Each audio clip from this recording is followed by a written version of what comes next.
che prendeva l'ospite. Il telefono sto quello,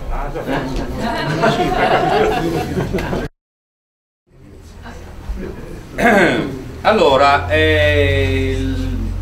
l'argomento delle ricostruzioni storiche dell'archeologia sperimentale è un campo affascinante che permette di testare nella realtà le varie teorie che ci sono sulle imbarcazioni scomparse. Come diceva Saverio, all'estero come al solito sono avanti anni luce, hanno ricostruito vascelli di 50 metri, navi vichinghe, chi più ne ha più ne metta. In Italia fortunatamente non si è ancora fatto niente. Dico fortunatamente perché quel poco che ho visto, anche solo in progetto, non sto dicendo Bucintoro, chi è che ha detto Bucintoro? Fa tremare i polsi, perché proprio viene a mancare, qua lo farò vedere, tutta la parte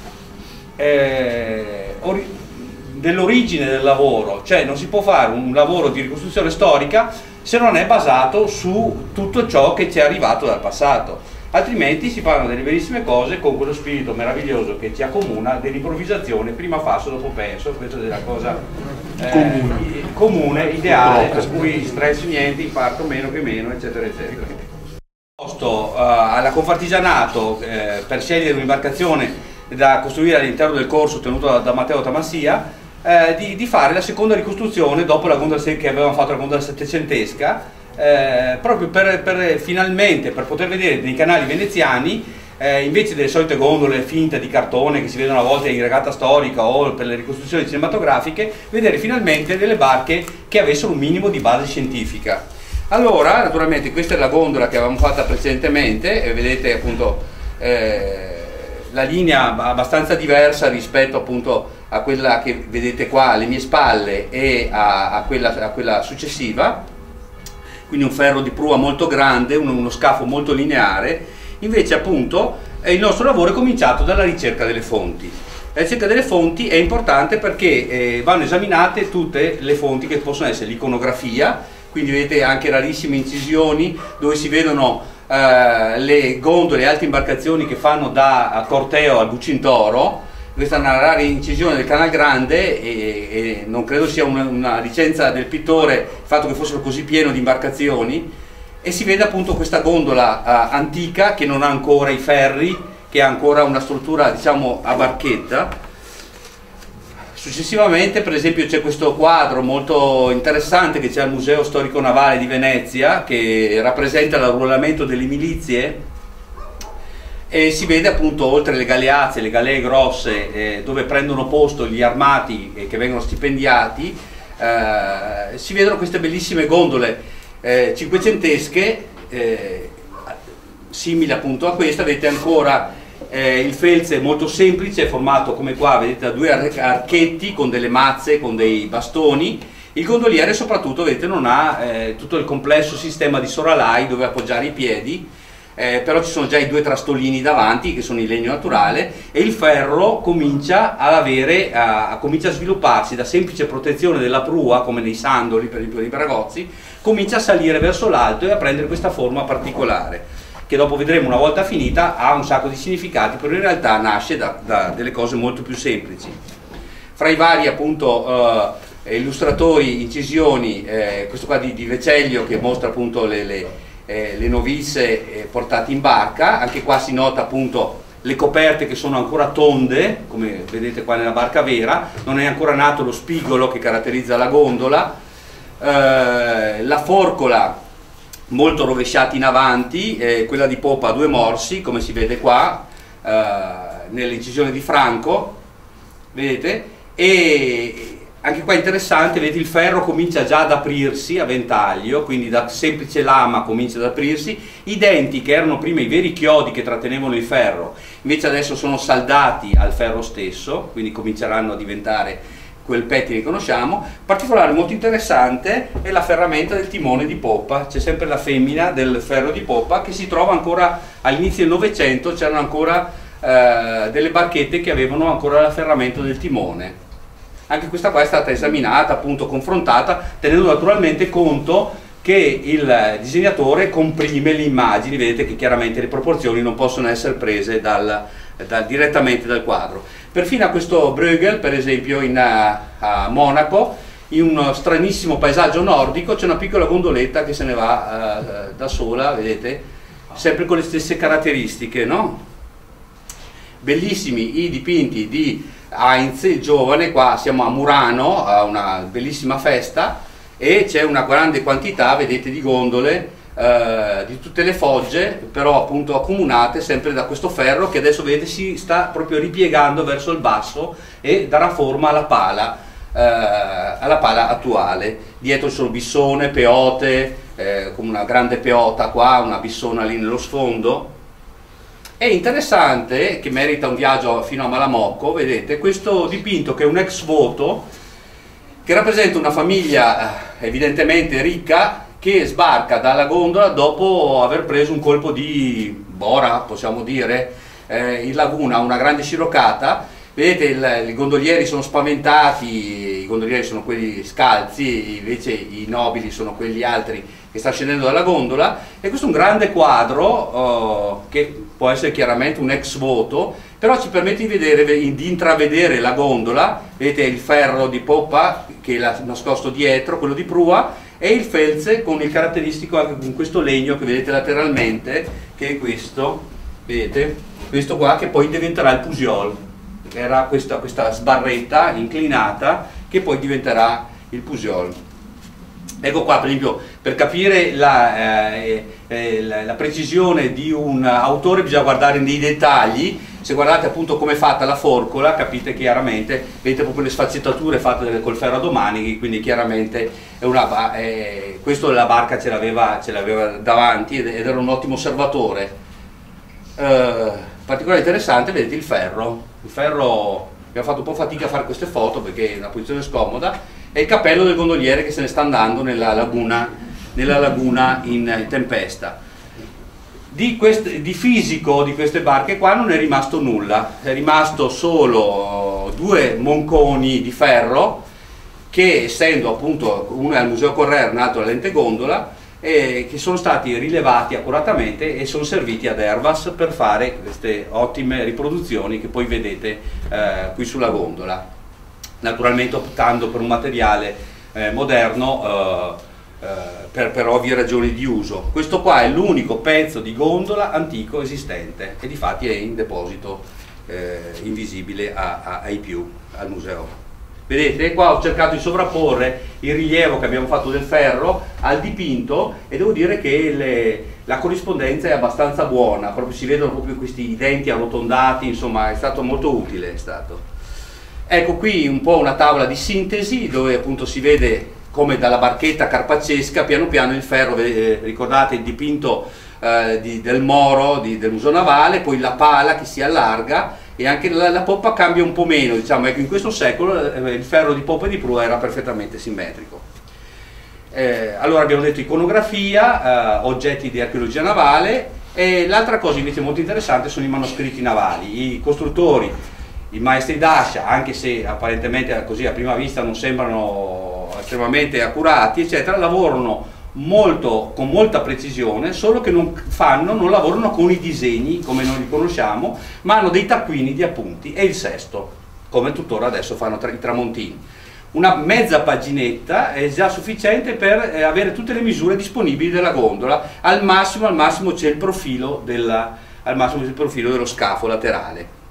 Questa è la trascrizione di questo manoscritto di Teodoro De Nicolò, che è alla Marciana di Venezia, che descrive in pochissime frasi e finisce dicendo: ti ho le misure qua sotto che ti mostra il tutto per ordine. Quindi secondo lui questo è sufficiente. Se uno lo legge però dal cavo del sesto da poppa P e 3 manca una quarta, non è che capisce, però piano piano le misure vedremo poi nel caso successivo, vanno tutte quante a comporre questo mosaico e alla fine la barca viene fuori. La gondola di Teodoro De Nicolò è una gondola molto corposa, tant'è vero che ho voluto far vedere, vedete la sezione della gondola di De Nicolò, che è quella in blu, che addirittura è più grande ancora della di Sdotona. E forse queste sono le imbarcazioni che vengono citate in continuazione nei testi navali antichi, Per esempio il Marin Sanudo nei suoi bellissimi diari parla di queste gondole che sono in mare aperto e portano 11-15 uomini eccetera, e quindi probabilmente erano delle barche diverse dalle gondole che noi vediamo a Venezia, ma d'altra parte di gondole c'erano varie misure, per cui c'erano quelle più sottili e quelle più larghe. Un altro disegno interessante fatto dagli stranieri, sono gli stranieri sempre quelli più accurati nelle riproduzioni, perché loro hanno l'occhio vergine e quando vedono qualcosa ne sono molto interessati rispetto a chi ce l'ha sotto gli occhi, no? Quindi non è tenuto a rilevarla. Questo è Witsen ed rappresenta la gondola, sembra un disegno di scarsa qualità, ma se uno lo sa osservare vedete per esempio la sonta fra il sercio e il nombolo, le simonelle, il rinforzo della posizione della voga, la sezione tradizionale, la sezione trasversale, e qui, vedete là in alto, nasce il Soralai. Naturalmente è una, come tutte le incisioni, è un'incisione speculare, per cui il Soralai lo vedete nella posizione sbagliata, perché chi aveva il disegno davanti copiava sulla lastra, la lastra è uno stampo, per cui è un timbro e va riprodotto lateralmente. Se volete posti ci sono in avanti, prego. Questa qua è un altro autore. Questo è un altro autore che riprende il disegno di Witsen, vedete, e anche qua in mezzo a velieri nordici eccetera c'è una gondola molto bene rappresentata sia in profilo che in pianta. Vedete qua il dettaglio, qua l'ho raddrizzata speculando e vedete che a poppa nasce il Soralai, vedete che c'è già quella piccola pedana che allarga la posizione di voga, e abbiamo provato a esaminarla ed effettivamente devo dire che i dettagli sono molto interessanti. Accenno leggermente, ci sono i fori del felce, vedete i 4 fori del felce, le castagnole ai lati del trasto centrale, si vede la colomba del fondo e secondo me nasce la simmetria. Io ho raddrizzato il disegno, telefono, la coperta è a spigolo, vedete che lui rappresenta la caenella già trasversalmente, quindi già una gondola abbastanza matura. Le ordinate sono a brassada, quindi in questo piccolo disegnetto così sono contenute una quantità di informazioni veramente interessanti e tutte perfette. Vedete il trasto che poi diventerà il trasto grando, che è ancora piccolo, il trasto grande, poi diventerà sempre più largo, il trasto piccolo che poi si salda. E poi interessante, vedete qua il Soralai. Quindi questo disegno è stato speculato, raddrizzato e secondo me vedete questi 6 cm,73 è la nascita della simmetria, che è proprio a poppa, qui nella posizione dove tuttora adesso è il massimo disassamento. E questo secondo me è retrodata di almeno 2 secoli rispetto appunto alla nascita che viene data sempre dell'800 della simmetria. Vado avanti velocemente. Questo è un altro manoscritto conservato a Londra, è di Stefano De Zuanne, anche questo è molto bello, qua ancora meno, in meno di metà pagina, viene rappresentata a proporzione di 2 battelli bellissimi di una gondola. Anche qua il testo, vedete, molto piccolo, da un pizzo all'altro sono 30,5, bocca piedi 4, eccetera, eccetera. Lui prende le 4 misure, come un sarto prende le misure del corpo umano, e con quelle sono sufficienti per fare un vestito perfetto, non è necessario fare scansioni, cose varie. Questa è la trascrizione del testo, vedete pochissimo, sono 12 righe totali, sufficienti per fare la barca. E poi lui sottolinea ancora, quasi con uno schiaffo morale a noi ignoranti, dice: le altre cose necessarie sono bagatelle da non scrivere, poiché ogni maestro facitore può sapere e vedere come e dove vanno aggiustate. Quindi dice, se non ti capisci è colpa tua, perché non si sa le cose. In più dice, e poi i miei colleghi dell'Arsenale di Venezia, che non vogliono capire, anche se vi ho fatto vedere come si traccia la sezione della galea, perché lui appunto si dilunga sull'architettura navale, dice: alcuni progettisti e costruzioni sono come gli rabbini che conoscono il bene ma non lo vogliono abbracciare, no? Dice, gli ebrei che conoscono la stavo divertendo. Che dava sul campo spinato. Esatto. E non lo vogliono abbracciare. Questi sono piccoli segnali, secondo me, all'interno dei manoscritti che vi danno l'idea se chi sta scrivendo quelle cose ne sa, perché spesso questi taccuini poi sono riscritture di riscritture, sono i famosi zibaldoni dove uno metteva tutto quello che trovava, visto che non c'erano testi che parlavano di queste cose. Ecco il risultato, vedete, ogni frase in blu è una frase di quella mezza paginetta e in cerchietto sono le misure che vengono marcate. La gondola funziona tutta, c'è solo una piccola incertezza a poppa sull'altezza della poppa, però è una gondola più elegante, un po' più svasata, vedete le sezioni, qua purtroppo si vede molto male, però vedete l'entrata di prua è molto avviata, no? Rispetto adesso che l'ordinata centrale viene riprodotta fino a prua. Invece nel passato, sì, anche precedentemente, anche le ordinate di prua avevano lo spanto, per cui proprio l'invito era molto più fine di prua come struttura. E questo qua è il lavoro che abbiamo fatto, appunto, confrontando allora Teodoro De Nicolò, Stefano De Zuane, tutti i manoscritti, tutte quante le cose, e poi siamo arrivati al progetto. Questo qua è Teodoro De Nicolò, di cui abbiamo però ristretto la sezione centrale perché, come dico, l'originale è più grande ancora della Disdotona.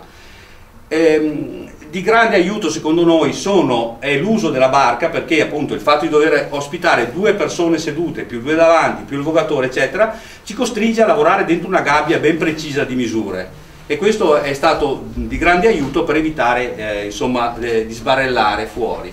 Questo è il progetto che è stato dato appunto a Matteo Tamassia, che poi appunto con i ragazzi ha fatto l'imbarcazione, ma prima abbiamo voluto insegnare anche il sistema grafico tridimensionale per verificare lo scafo. Vedete, anche questa qua è la versione digitale dello scafo, e perché il mio parere è che bisogna integrare sistemi antichissimi con sistemi modernissimi. Lo dico sempre a Saverio, non esiste l'artigiano da presepio, quello che taglia il legno eccetera, che non sa di cose eccetera. L'artigiano è uno bravissimo a lavorare con l'ascia che è la stessa di 500 anni fa, ma che sa anche di tecnologie moderne. Vado velocissimo.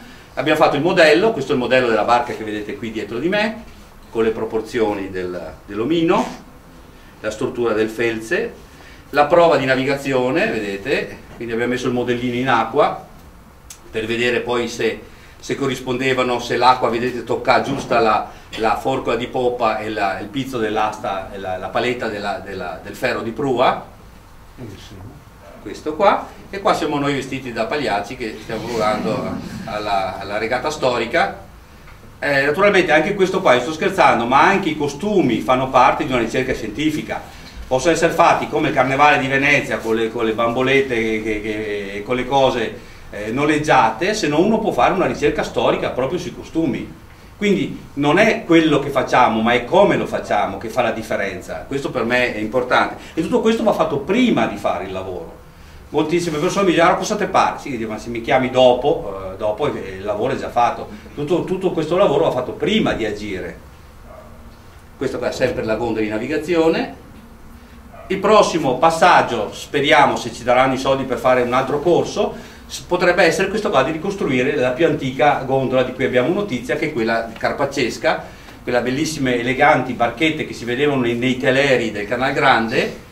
E anche in questo caso guardate come sta sciando il gondoliere, questo qua sotto, ha le mani in posizione giusta, e questa è una cartina al tornasole che questo qua ce l'aveva davanti il gondoliere, ed era un ottimo osservatore.